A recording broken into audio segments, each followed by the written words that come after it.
Hello students and good morning to the discussion on the model 6 topic value at risk. So today we will discuss some of the advanced topic on the financial derivatives. So value at risk is one of the more emerging topic in the area of risk management where it helps to measure the risk. Let's try to understand more detailedly about this value at risk. As we have been used the different models in terms of measuring the risk. More recently we have been discussed about the option Greeks, which helps to know the each economical variable or each variable what is the effect onto the option pricing, right. So let's if we just remind that the change in the risk-free rate, change in the option price, change in the time to expiry, what would be the amount of change onto the option price. Okay, so here the value at risk is not for the individual asset, the value at risk is for larger portfolio or whole as a business which is exposed to the risk. So this is a very larger extent or the larger area where any business manager, let it be a finance manager for a mutual fund company or for insurance or for a business, right, they are supposed to calculate or estimate what is the possibility of variation into the portfolio or the investment that they have been made into the different risky investments, right. Majoritarily if you look at, right, this is very widely used by the banks. Banks are supposed to report what would be the possibility of volatility onto the investment that they have been made onto the asset, and they are supposed to report on a day-to-day basis to the various regulators, right. So hence the importance of value at risk are gaining more, and it has a future very high scope in areas of finance and business. Let's look at the introduction of this. As you know that every business activity is subject to the financial risk. We can't say that no business is free from the risk. Every activity of the business is subject to the risk, and the business manager are supposed to look for the means in terms of measuring and managing the risk. So we all know that what is risk, right? So risk has two important concepts. One is exposure and other is uncertainty, right. So one is exposure refers to the investment that we have been made or the activity that we have been made, right. What is exposure, right? Whether it is been exposed to very risky environment, whether it has been exposed to a risk-free environment, right? When it has been exposed to an uncontrollable, very risky environment, there is a subject to the risk. When you say the uncertainty, we are referring to about like future, right? So exposure refers to the assets which are been operating under which category or which environment, whether they are operating under a very risky category, where they are operating under a risk-free category, right? When they are operating under a risky category, they are very risky in nature, right? The exposure is very high risk. When they are operating under a risk-free category, the exposure is very risk. So hence we can know that the risk is very low, right? Other thing is, when we know that we are been operating in a risky environment, and this risky environment is not certain, and the risky environment is uncertain because there are a lot of variables, national, international, global factors, right, that makes the environment to be very, very uncertain about the future.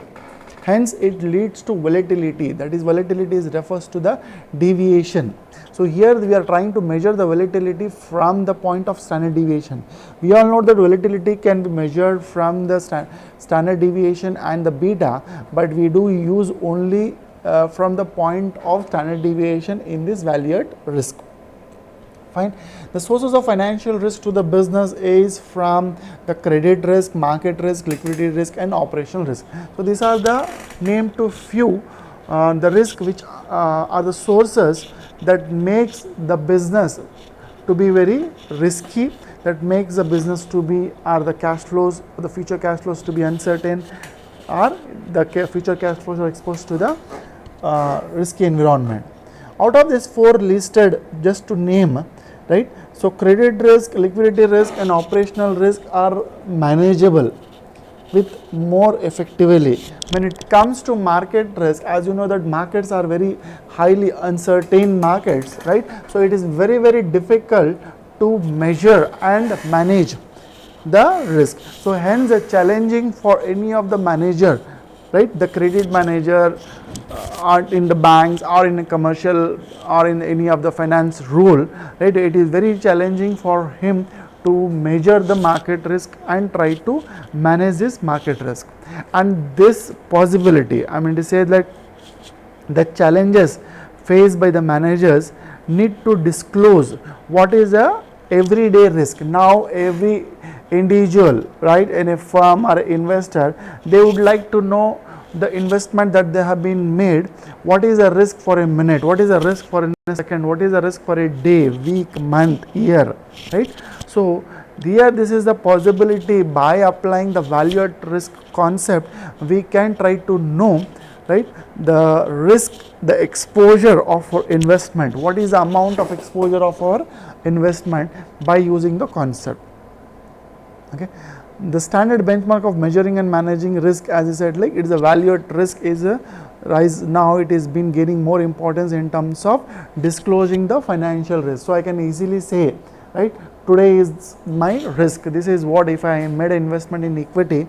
So daily risk, I can say that there is a possibility of risk today with my confidence level, right? So what is this value at risk? Let's try to look at. Value at risk is nothing but measure the potential loss in the value of risky assets or a portfolio.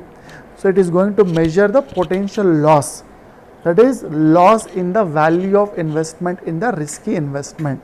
As I said, like we are not referring to the risk free investment, we are referring only to the risky investment, or a group of securities or a group of portfolio of securities, or a defined period. As I said, like what is more important is the period. What is a defined time frame? You want for 1 day, you want for a 1 week, you want for 1 month, you want for a day, you want for a 1 hour, 1 minute, 1 second, right? And for a given confidence level. So what confidence level you want the data? You want to have a confidence level of 99% confidence level, 95% level confidence level, 90% level confidence level, right? So you need to talk with the level of confidence. So value at risk will give you the accurate risk, or I mean to say accurate losses for the amount of investment that you have been made on a risky portfolio, with the time, at what time, how much time, in what time, date that you wanted, and with the confidence level, right? These are the two things, time frame and the confidence level are two important things.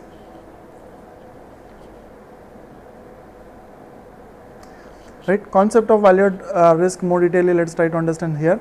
What is the most I can lose on an investment? That is, if I invest in a risky investment, what is that I can lose? Whether I will lose 100%, 50%, right? How much that I am going to lose? That is what the value at risk will answer to you.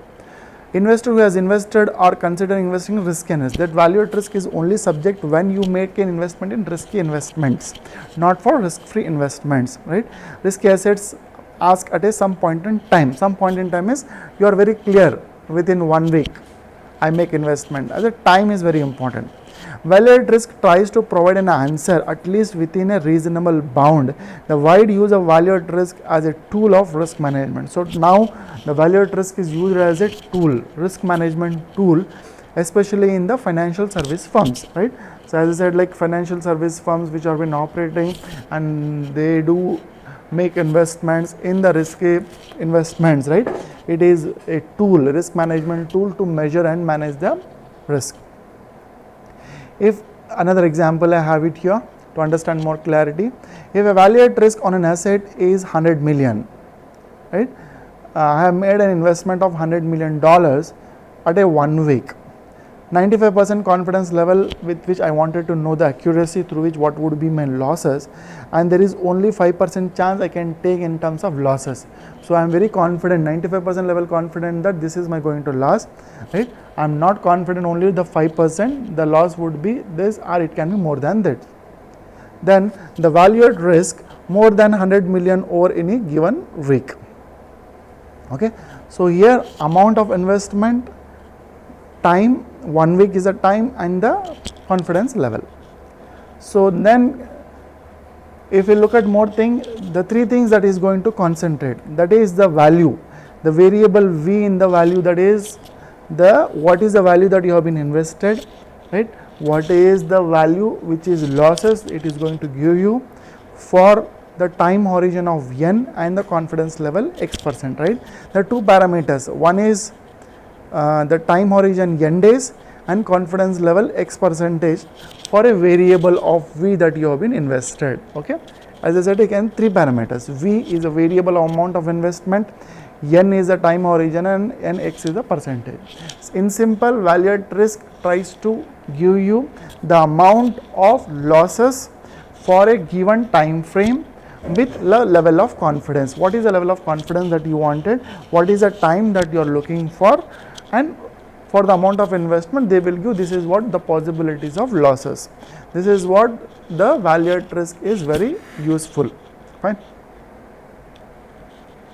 Advantage of value at risk. It captures the important aspects of risk in single number, right? What is the advantages? If you look at the option Greeks, we have a variation for the different variables, right? If we use a value at risk in one shot, it will take all the variables, which is control, uncontrollable variables, all the variables clubbed together in a single value, in a single variable, it will give you what is the deviation.